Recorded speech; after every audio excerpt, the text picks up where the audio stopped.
vamos lá, vamos começar o quadro As Palavras de Jesus.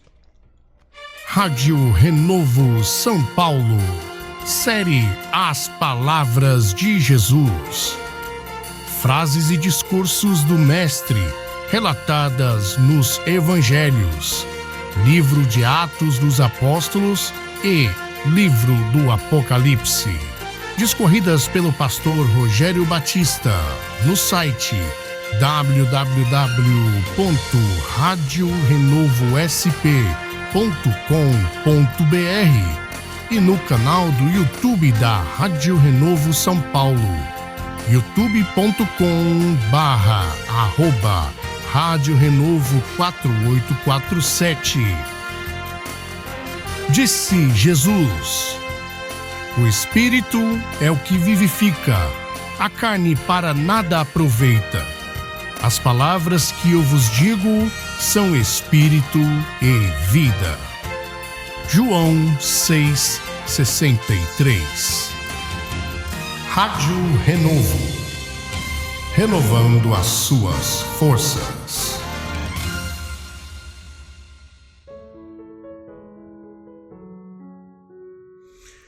Muito bem, meus queridos e amados irmãos, estamos de volta aí com o quadro As Palavras de Jesus. Na verdade, eu havia convidado, eu tinha feito o convite aí para a participante, né, dessa manhã, só que ela está muito gripada e falou: Pastor Rogério, eu não vou poder atender hoje, mas numa próxima ocasião estarei participando ao vivo aí do quadro As Palavras de Jesus, no versículo que o Senhor quiser me passar, entendeu? Eu falei: tá bom, minha querida. É a nossa querida missionária Marta Braga que estaria hoje aí falando sobre Mateus no capítulo 5, no versículo 3, mas ela está muito gripada, então não vai poder fazer isso aí. E também já quero falar, olha, a missionária Marta Braga, ela vai fazer também o programa dela aqui na Rádio Renovo aí, ela que é da Rádio Mulheres Fortalecidas, nas quartas-feiras aí, estará fazendo o seu belíssimo programa. Ô glória, vamos lá. Mateus capítulo 5, vamos então a partir do versículo 1 até o 3, tá bom? Mateus 5, do 1 até o 3. Jesus, vendo a multidão, subiu a um monte e, assentando-se, aproximaram-se dele os seus discípulos.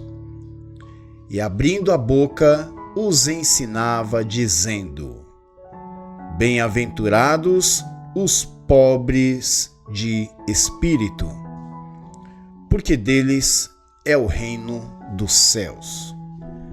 Amados irmãos, estamos nesse quadro aí, mais uma vez, o quadro As Palavras de Jesus, e também aqui subindo para o canal do YouTube da Rádio Renovo de São Paulo. Quero agradecer a Deus por todos que estão ouvindo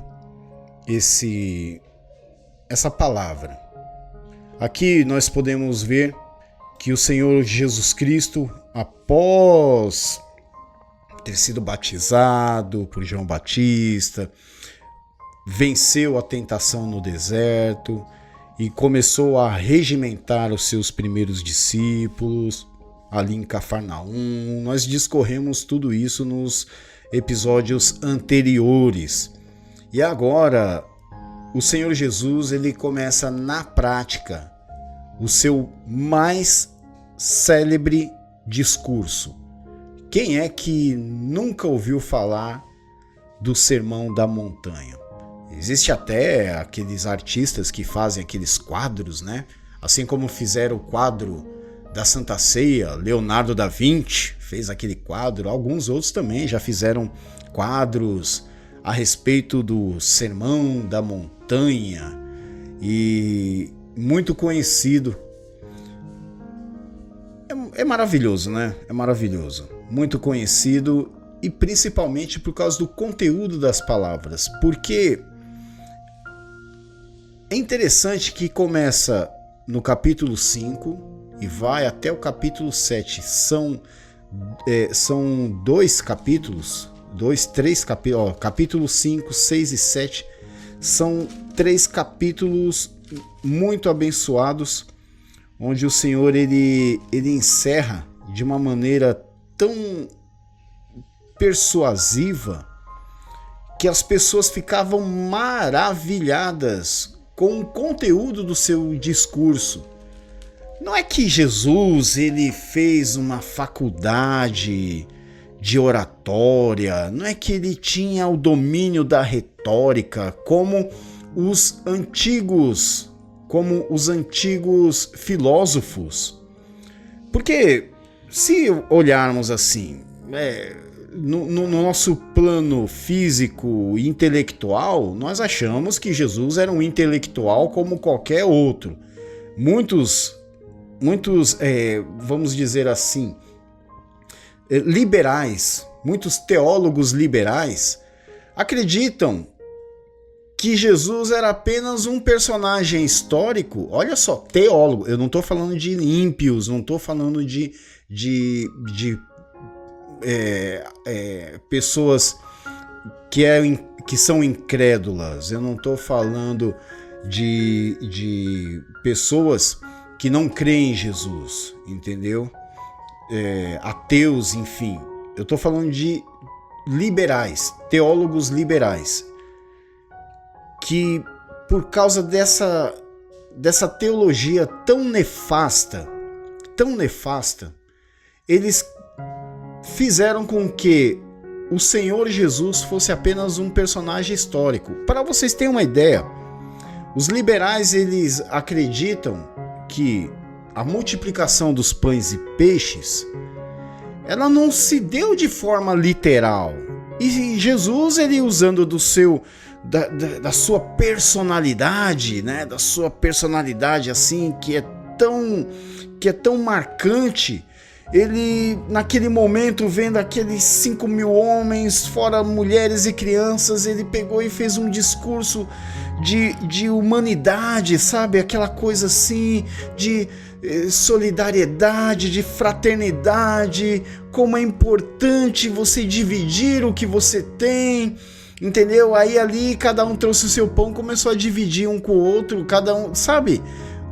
E ali sobejou 12 cestos, né? 12 cestos. Rapaz, isso é tão terrível, porque os camaradas, eles propositadamente, entendeu? Propositadamente, deliberadamente tiraram a divindade de Jesus para transformá-lo apenas num personagem histórico, entendeu? Um intelectual da época, entendeu? Como Sócrates, como Platão, como Aristóteles. Sócrates, por exemplo, no seu conceito da maiêutica, que era o surgimento de novas ideias através de discursos, Sócrates fazia o discurso e ele debatia com as pessoas e os seus interlocutores. A partir das respostas que eles davam, então criava-se um novo pensamento, o qual Sócrates dizia que era a maiêutica, né? Interessante isso aí, né, meus irmãos, porque querem colocar Jesus no mesmo patamar. Aí eles, como não é suficiente colocá-lo somente como um filósofo cultural, um guru, aí como guru, eles querem comparar Jesus a Buda. Entendeu? Como se fosse...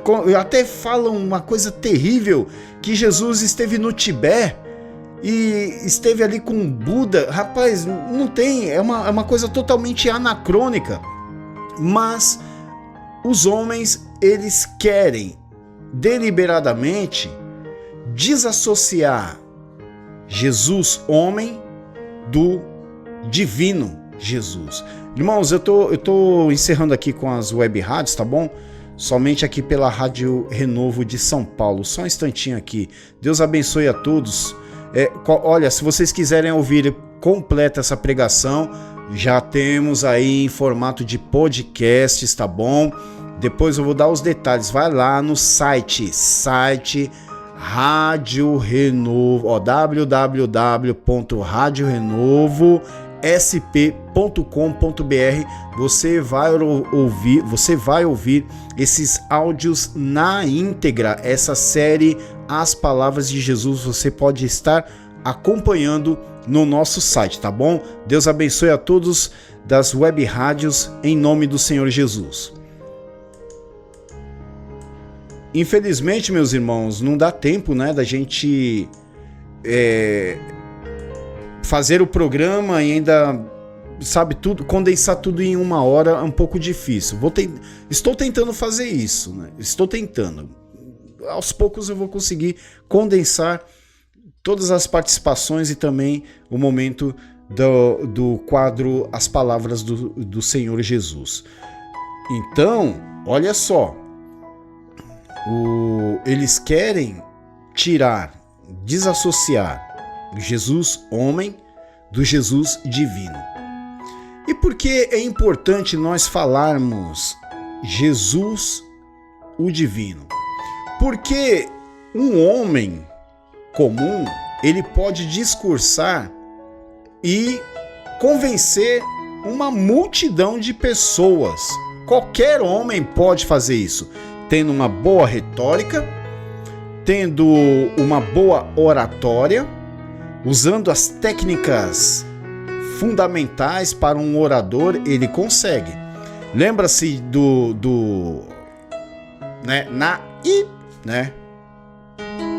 o Zista, lembra do Zista?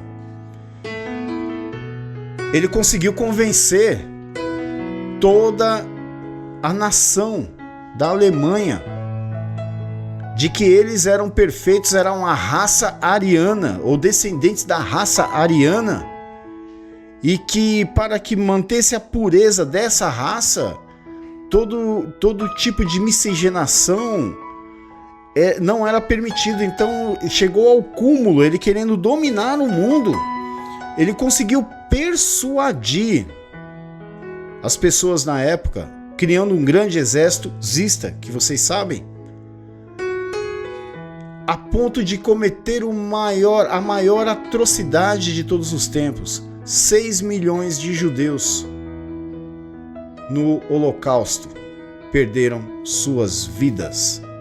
Por quê? Porque simplesmente aquele líder, ele se julgava o suprassumo da humanidade, sabe? O perfeito, a raça perfeita. Então os seus planos nefastos, eles foram frustrados. Mas ele trouxe grande estrago. Por quê? Porque ele conseguiu convencer uma grande multidão. Se olharmos na história, tantos outros, até de menor importância, levaram milhões de pessoas também. Milhares de pessoas. Milhões não. Milhares de pessoas também à morte. E viverem uma vida totalmente indigna por causa das suas ideias. Lembra-se de Jim Jones? Quem se lembra dessa história? Lá na Guiana Francesa, lá em John Stone,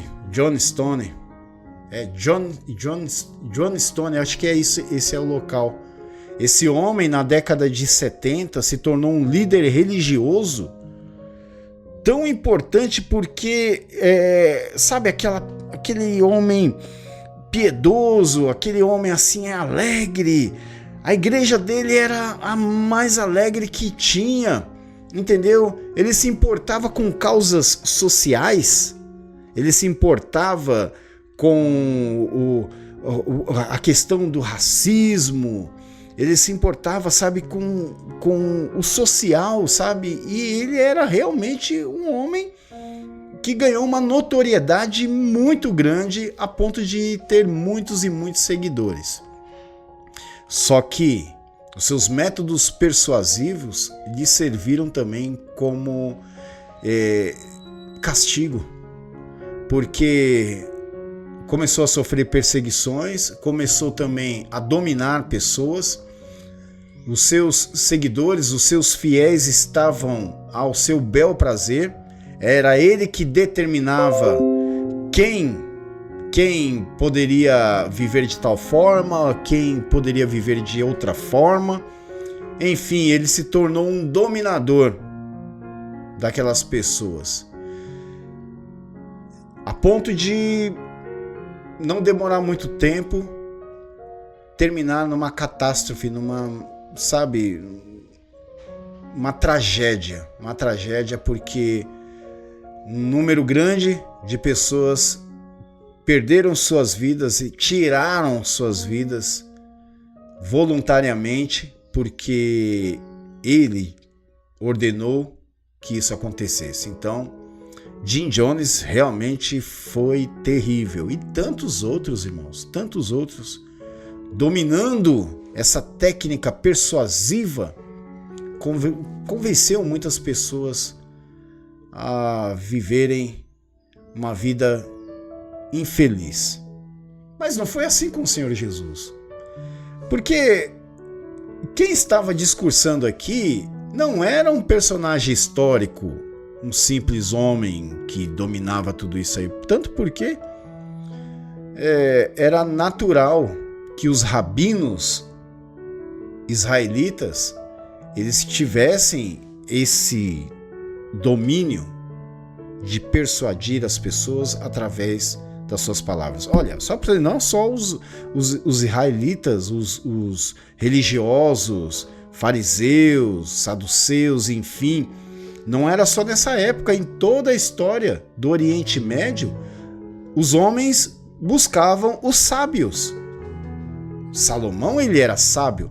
A rainha Candace, né? A rainha do Oriente, ela veio de lugares longínquos só para ouvir a sabedoria de Salomão. Olha só, Jesus falou isso aí em Mateus capítulo 12, entendeu? Outros sábios anteriores, muito anteriores a Salomão, por exemplo, Jó. Você já viu o discurso de Jó contra os seus amigos, seus interlocutores? Elifaz, Zofar e Bildade. Vocês viram? Ali era discurso de homem sábio mesmo, entendeu? Então, a sabedoria desses homens era quase que uma obrigação.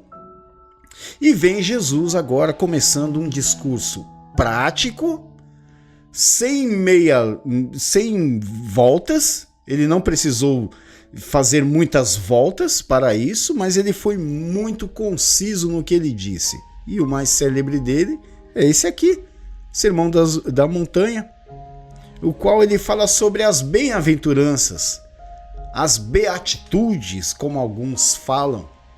Ele começou falando sobre esse ponto aqui: bem-aventurados os pobres de espírito, porque deles é o reino dos céus. Irmãos, e logo nessa primeira frase, ele põe em xeque a altivez humana. Ele já coloca ali, põe na lona, ele já joga na lona a altivez humana, a prepotência, a arrogância, porque ele fala aqui, olha, o que é uma bem-aventurança? Uma bem-aventurança é um homem, é uma pessoa feliz. Um bem-aventurado é um homem realizado. Um bem-aventurado é um homem que conseguiu seus objetivos, entendeu? Então, um bem-aventurado é alguém que foi agraciado, entendeu? O que o Senhor Jesus quis dizer aqui. Bem-aventurado significa que é um homem diferenciado dos demais que não conseguiram ainda alcançar esse patamar, a chegar a esse nível. E a bem-aventurança, para alguns, pode ser um atributo próprio, para alguns pode ser um prêmio pelos seus esforços. Então, eu sou um bem-aventurado porque eu me esforcei para conseguir esse prêmio, entendeu? Mas aqui Jesus ele já deixa bem claro que ainda que seja uma predisposição dessas pessoas bem-aventuradas, isso é um atributo que não é propriamente delas, é algo que vem de Deus. É algo que vem de Deus. Você vai entender nesses textos, nesses versículos que se seguirão a partir de então. Você pode entender, meu irmão, minha irmã, que essa bem-aventurança, ela difere das outras pessoas. Porque no contexto judaico, uma pessoa que era bem-aventurada era uma pessoa de posses. Não somente do contexto judaico, mas de de todos os reinos. Uma pessoa bem-aventurada era uma pessoa que usufruía de suas conquistas. E aqui Jesus já vem com um paradoxo. Entendeu? Ele já diz aqui, que bem-aventurado são os pobres de espírito. Mas eu quero dizer mais. Jesus ele não quis dizer aqui que os pobres no quesito de humildade, ele não está querendo dizer que bem-aventurados são os pobres de tudo, os miseráveis. Ele não está falando, olha, você é um bem-aventurado porque você é um miserável. Você acha que ele está falando isso? Quem é que gosta de ser miserável?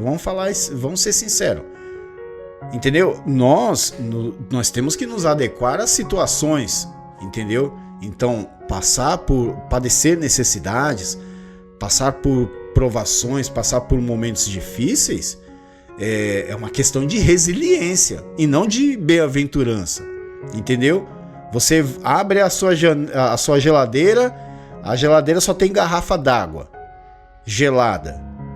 Você é um bem-aventurado por causa disso? Não. Entendeu?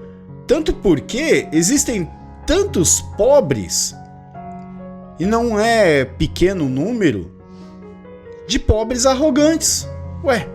Em contrapartida, nós vemos pessoas que têm um poder aquisitivo um pouco melhor, né?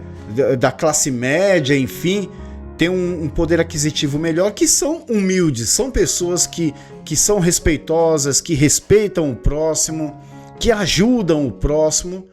E tem tanto pobre, principalmente os que são massa de manobra desse governo medíocre, entendeu? Tanta gente que parece que ostenta ser pobre, mas na verdade são pessoas rancorosas, são pessoas que odeiam as pessoas. Olha só, é um padrão esquerdista isso aí, é um padrão esquerdista. Eles usarem os pobres, entendeu? Para atacar o produtor, para atacar, entendeu? O empresário que paga os seus impostos tem que pagar o imposto duplamente. Você tem que custear o funcionário e também a metade disso vai para o governo, entendeu? Então é muito caro no Brasil a pessoa ser um empresário. Ele quebra. Porque, não, os pobres. Então, o pobre, na verdade, aqui no Brasil, é apenas gado. Massa de manobra de poucos privilegiados que estão no poder. Mas quando o Senhor Jesus ele fala sobre bem-aventurados os humildes, então vamos trocar pobres para humildes, de espírito, ele está dizendo daquele que reconhece a sua fragilidade, daquele que reconhece que é uma pessoa limitada perante Deus. Vocês entenderam o que significa a questão de ser humilde? Uma pessoa humilde, pobre de espírito, é aquele que se humilha perante o Senhor. É aquele que procura reconhecer as suas limitações. É aquele que procura estar perante o Senhor sabendo que é uma pessoa que necessita de mudança, precisa ser mudado pelo Senhor. Olha só o que o apóstolo Pedro, ele fala aqui, olha só, em 1 Pedro, no capítulo 5, ele fala aqui, olha só, 5:5. Semelhante vós jovens, aqui ele fala aos jovens, né? Ele diz assim, semelhantemente vós jovens, sede sujeitos aos anciãos, e sede todos sujeitos uns aos outros, e revestivos de humildade, porque Deus resiste aos soberbos, mas dá graça aos humildes. Olha só, e Pedro ele continua falando, humilhai-vos, pois, debaixo da potente mão de Deus, para que a seu tempo vos exalte, lançando sobre ele toda a vossa ansiedade, porque ele tem cuidado de vós. Então, a recomendação do apóstolo Pedro é: humilhai-vos. Muitas pessoas dizem assim, que os humilhados serão exaltados, e nós vamos falar sobre isso mais para frente. Mas não é os humilhados, e sim aquele que se humilha ao Senhor. Então, ser pobre de espírito ou humilde de espírito é aquele que reconhece a sua insignificância e aquele que sabe e tem a plena certeza que pelo seu próprio mérito ele não consegue nada da parte do Senhor. É aquele que reconhece que o Senhor é com ele em todos os momentos. É como se fosse uma analogia do cão e do gato. O cão, o cachorro, né? Quando ele recebe o alimento do seu dono, ele balança o rabinho, né? Fica todo feliz lá. E quando ele recebe o alimento, você pode ver que qualquer cachorro fica muito feliz. E ao comer, ele agradece o seu dono. Então, qual é o pensamento do cachorro? Se é que tem pensamento, mas eu estou falando, apenas uma analogia. O cachorro simplesmente, ele pode pensar assim: se ele me deu comida, é porque ele é importante para mim. Já o gato, você pode ver que o gato ele já não é assim, não. Pelo menos a maioria dos gatos é o seguinte: alguns dizem que ele não gosta do dono, gosta da casa. Algumas pessoas falam isso aí, eu não sei, não encontro base nisso aí. Mas o gato é o seguinte: você dá a comida pro gato, ele come e pode falar assim: se ele tá dando comida para mim, é porque eu sou importante para ele, entendeu? A diferença é essa. O cachorro ele é mais grato ao seu dono do que o gato. Você já viu o gato, depois de comer, ir lá balançar o rabinho? Obrigado. Você já viu isso aí? Não, Mas o cachorro ele tem esse diferencial. Ele sabe ser grato ao seu dono. Então, o cachorro... Eu tenho uma cachorra aqui em casa, meu Deus do céu. E eu não sou violento com ela não, entendeu? Não. Mas ela é tão grata que quando eu falo assim, ô Bela, né, que eu vou falar com ela assim, ela já fica, né, se esfregando e abaixando e, sabe, reverenciando. Falei, rapaz, que negócio doido, né? Já a gata, nós temos uma gata aqui, a bicha, ô bicha chata, essa gata. Ela recebe carinho, você vai fazer carinho, ela... aí já sai fora. E é uma diferença nisso aí. Há uma diferença entre o cão e o gato na questão de reconhecimento. Pelo menos é uma coisa que eu penso, entendeu? Você pode não concordar comigo, né? Você pode falar assim, nossa, esse pastor tá falando bobagem aí, né? Não, é um pensamento meu. Mas ser uma pessoa bem-aventurada, verdadeiramente, é uma pessoa que reconhece a sua insignificância, sabe que as coisas vêm da boa mão do Senhor, e o Senhor Jesus ele já assegura.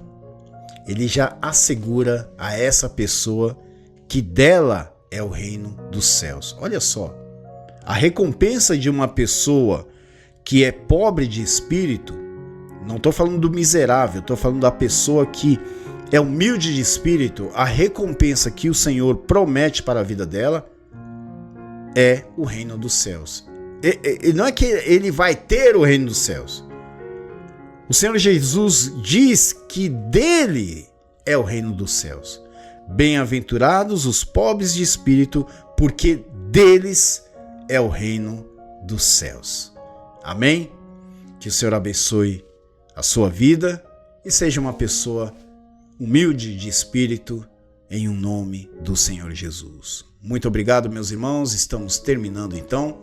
Que o Senhor os abençoe grandemente nesse dia, no nome do Senhor Jesus. Deus abençoe.